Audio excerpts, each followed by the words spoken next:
Okay, grab your stuff. All right, hands on. It's cold, it's early. Overheads, ready, up, rolling, all the way out and down.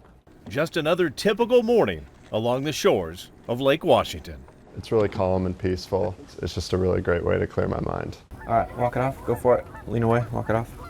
A perfect day out there. You want to start with good energy. Full slide, no arm draw. That's one. Good energy in the warm-up. Kind of progresses to good pieces. Ready for full strokes? Go. A group of young men from all corners of the country have come to Seattle to chase after their dreams.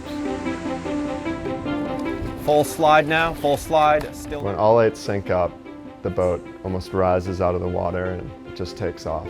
Hands flat, looking good. Yeah, boys. Like 8 people are totally locked into doing the same thing. Everyone finishing over the keel into 3/4 track. We're working towards one common goal. There's no superhero, there's no superstar, it's not a one-man show. When it does start moving, it's a pretty amazing feeling. It's kind of hard to describe, but you're just gliding along.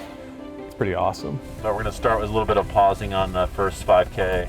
Michael Callahan has been coaching crew at the University of Washington for 20 years. People who work the hardest at it generally succeed the most. And I always love that correlation of working hard and then having success. And Callahan has had plenty. He's been the Pac-12 Coach of the Year 10 times and helped the Huskies win 5 straight national championships. In 2004, he was a member of the U.S. Olympic team.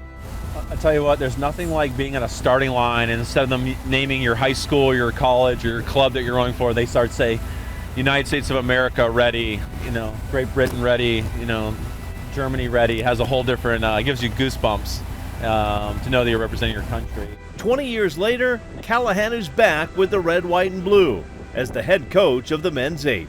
I think that's another thing about rowing is that you can represent something bigger than yourself. And so it's also humbling, which is really good. Full strokes continuous for a few, and then we'll do quarter track pause. I feel like when little kids are growing up, you have kids that are like, I want to be an astronaut, or I want to be a doctor, or I want to be an Olympian. And, I think people just kind of forget about those dreams sometimes. Evan Olson never stopped dreaming. At Bothell High, he was a cross-country runner. I was exceptionally bad. I wasn't even on the JV squad. I was in the open team, which is rank 15 through like 25. I tried hard though. I did try. I tried really hard. And I'm like, I guess I'm just bad at all sport. Then his mom gave him a book to read. She's like, Evan, you should read this book. It's all about teamwork and pulling hard for each other. And I'm like, oh cool, just like cross country. It's not like cross country. It's way better. The book, Boys in the Boat, a true story based on the struggles and sacrifices made by a UW rowing team that trained on Lake Washington. Just in front to win by a yard. And went on to win gold at the 1936 Olympics. And I read it fall 2013, and then I started rowing January 2014. So it was a pretty quick turnaround for me.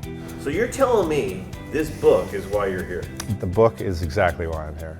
All 8 full strokes continuous. That's 1. 10 years later, Evan helps make up the U.S. men's 8. It's a huge honor, every time we race for Team USA and, have the flag on your chest. You do it with a lot of pride, and it means that extra bit more to you. Ready for a quarter track pause?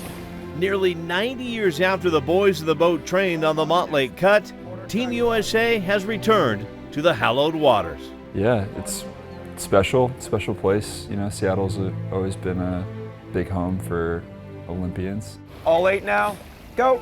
In preparation for the final Olympic qualification regatta in Switzerland, Coach Callahan wanted his team to be surrounded by greatness and history.